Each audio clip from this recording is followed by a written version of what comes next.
right, we're going to begin lecture on decimals and rounding. You will need your fraction decimal worksheet to complete this part of the lecture. Also, I have included in your announcements a placement value rounding grid. This comes in handy when we go to round. That way you know your placement values. If you are unable to download this, you can always make your own, which is what I have done on my board up here. The easiest way to make your own is to remember the number 10. So there are 10 columns total. Okay, the first word on this side is 10,000s. First word on this side is 10,000s. And then you work your way in the middle. And is going to be a decimal, and always represents a decimal. Always, always, always. And then to the right of the decimal, we don't have any ones or oneths. We go straight to the tenths. And the left of the decimal, we go to ones. Everything to the right of the decimal will also have THS. Everything to the left of the decimal will be by itself or have an S behind it. So to begin doing this worksheet, number 1 wants to name the placement value for each digit. So I'm going to go ahead and put these in the grid. That way I know where the placement value is. So I'm going to go ahead and put this in here. I always start at the decimal and work my way out. So I'm going to do 7, 2, 1, 9, 4, 6, 3. Perfect. And then it says, what's the placement value of the 3? Well, look at the 3. Where's the placement value? Thousands. So you're just going to write thousands for A. Number 1B says for the 9. Look at the placement value for the 9. It's in the ones. So you just write ones for B. The 7 is in the tenths. So you just write tenths. And then the 1 is going to be in the thousands. All right, let's move on to number 2. Number 2 wants us to write these decimals words out. And to do that, we're still going to use our rounding grid. So we're just going to go ahead and number 2A says 304 thousandths. Okay, so we're going to go to the hundreds and we're going to put a 3. Okay, and then it says 4 thousandths, and is going to be our decimal, 4 thousandths. So I'm going to go to the thousands, I'm going to put a 4. Perfect. Now, for everything in the middle, we're just going to put zeros.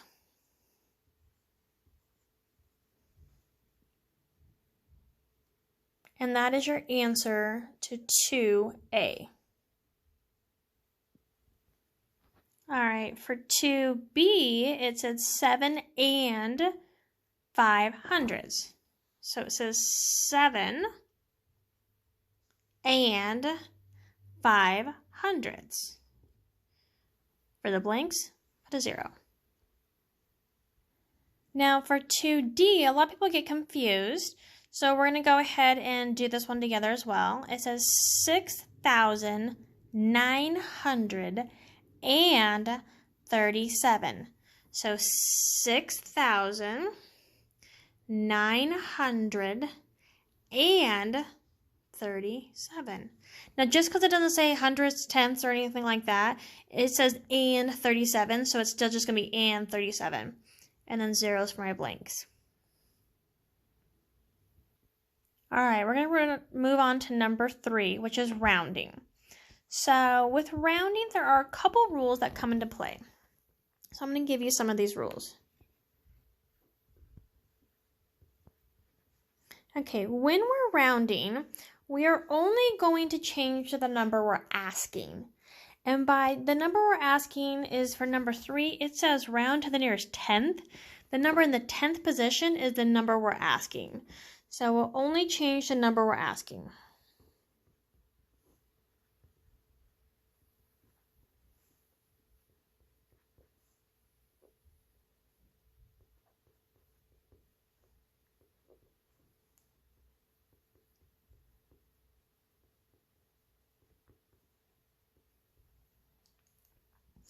All right, so I'm going to use this number of 3A is 4.28. I'm going to use my rounding grid. 4 0.28. All right, and it says I'm rounding to the 10th. So that's the number I'm asking for. Okay, to decide if I'm going to change that number, we're going to look at the number on the right of our asking number.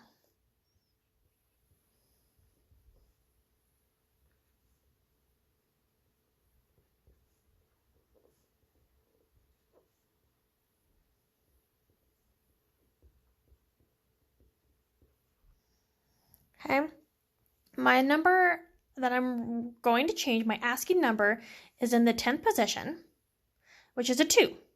I'm going to look at the number on the right of that, which is an 8.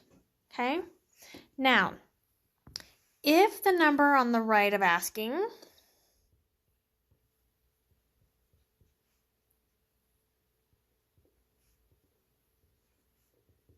is 5 and above, okay, we're going to round up.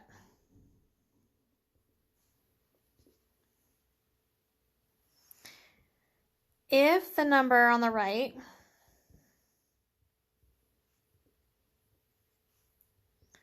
is 4 and below, now I grew up where we always said round down, but sometimes that can be confusing to others, is they'll actually take the 2 and round it to a 1, so I don't want that to happen, so I'm going to put keep it.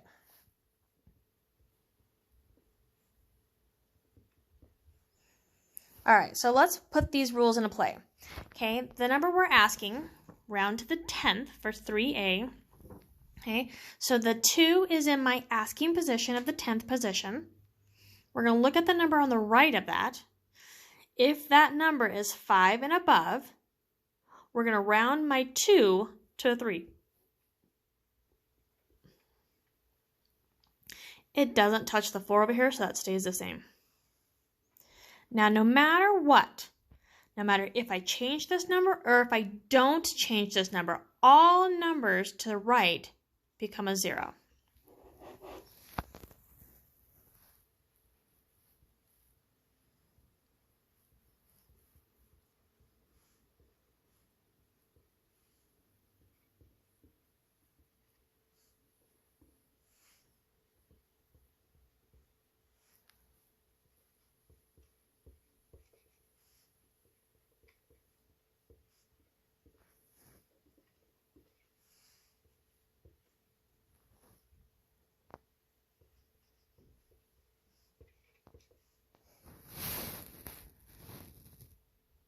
Okay, all numbers on the right.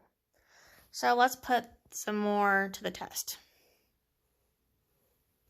Going into number 3B is 12.92. 12.92. We're still rounding to the 10th. Okay, and our steps say, all right, look at the number on the right of asking. If that number is 5 and above, we are going to round up. If that number is 4 and below, we're going to keep it the same. So I have a 2. Is 2 a 5 and above? No. So I'll keep my 9 the same, and the 12 stays the same. And every number to the right of that becomes a 0. Perfect. All right, moving on to number 4. Now we're running to the 100th. I have 0.186, 0.186, but now I'm rounding to the 100th.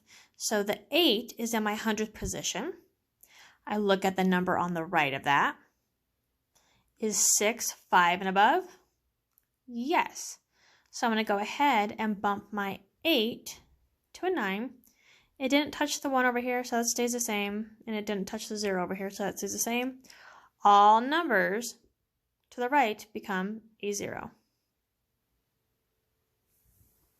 And there's just a reminder of the rules. Perfect. All right, let's do number 4B, which is 18.438. So I have 18.438. I'm rounding to the 100th, Which number is in my 100th position? The 3. Does the 8 change my 3? Yes, the 8 is 5 and above, so my 3 becomes a 4. My 4 over here did not change, and neither did my 18. Every number to the right of it becomes a 0. All right, number 5 is just adding decimals, and you can use your calculator for those ones. Number 6 is also adding. Number 8 is subtracting. You can just use your calculator for those. Number 10 is multiplying. You can use your calculator for those ones as well. Number 13 is dividing, and you can use your calculators for dividing. So we are going to go ahead and we're going to focus on number 16. All right, for number 16, we are converting decimals to fractions. So I'm going to go ahead and put this right here. And I'm also going to use my grid up here as well, just so I know my placement value. And we're converting them decimals to fractions. Now these are easier than people think, okay? So when we're dealing with a fraction, we have a top number, okay, which is the numerator. We have a bottom number, which is the denominator. And then we have this thing right here, which is a line, okay? And we need to have 2 of these, top and a bottom. So all I have is one number now. So as soon as I put this line here, my decimal is going to go away. Decimal's gone. There's no more decimals. Okay, now I need to look at what placement value my last number's in. Well, the 5 is in the hundreds. So I just put it over 100. Do we ever have decimal or zeros in front of a number? Nope, those go away.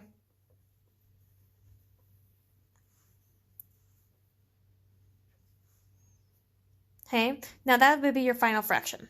But we have that wonderful hidden rule, we always must reduce fractions. So I have a 5 and I have a 0. So 5s can go into every 5 and every 0. Just divide those by 5. 5 divided by 5, 1.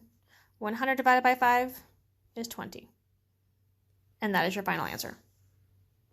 All right, even for B, we're at 0.057.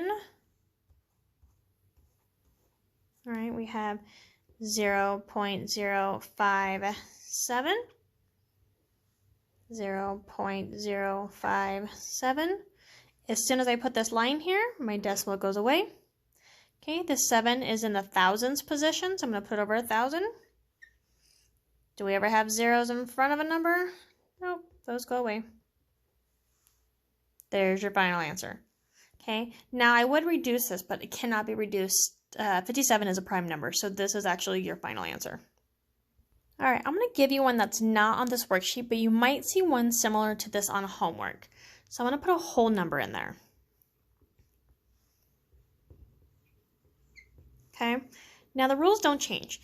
Now when we're dealing with fractions on a decimal, the whole number is always going to be the exact same whole number.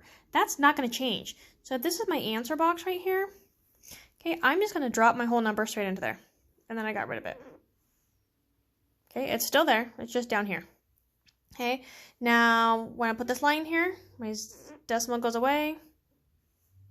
Okay, placement value of my 5 is hundreds. So I put over 100. And then I have a 5 and a 0, so I can divide by 5s. 25 divided by 5 is 5. 100 divided by 5 is 20. Divide by 5s again. 5 divided by 5, 1. 20 divided by 5 is 4. Adding this to my whole number. The whole number still needs to be part of your answer. You just don't have to work with it. All right, turning the page over.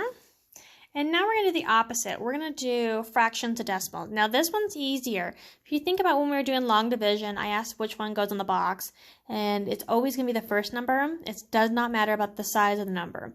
So when we're doing this one, we're going to use our calculators, and we're just going to punch in whatever number is read first into our calculator first. So we're going to do 4 divided by 100.